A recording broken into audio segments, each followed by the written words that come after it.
My name is Barry Skoultchi. I'm CEO of Whitman. We are an environmental, engineering, and renewable energy company headquartered in Cranberry, New Jersey.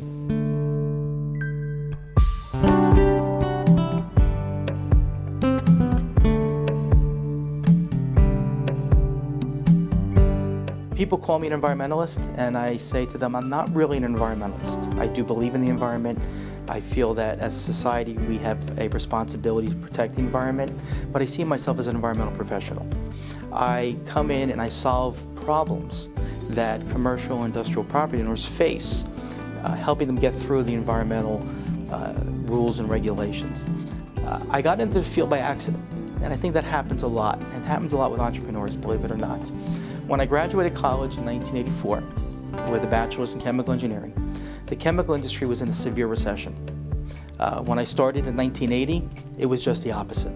At that time, the environmental rules were really starting to take effect. The federal rules through the US EPA, New Jersey's rules, and I saw an opportunity. I saw a business that was developing and figured that I was young and I would take the risk. The solar industry and government programs and the need for government programs is an interesting dynamic. The purpose of the government programs, both state and federal programs, was to, in effect, normalize the cost of solar. Even today, it's more expensive to generate power from solar than to generate power from conventional means.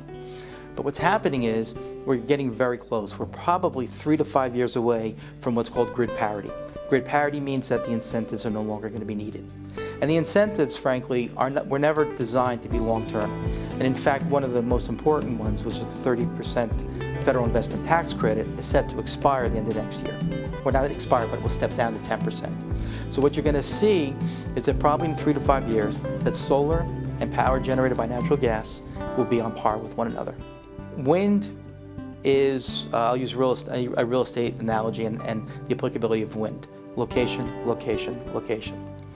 You need ample wind to generate the power. Most areas where you have large population centers don't have a lot of wind, believe it or not. So what's happening is they're looking at installing wind offshore.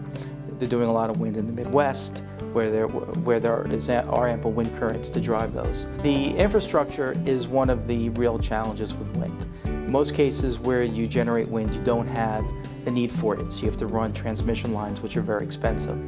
Solar, on the other hand, the real benefit for solar is what's called net metered or net metering, where you generate it and use it on site.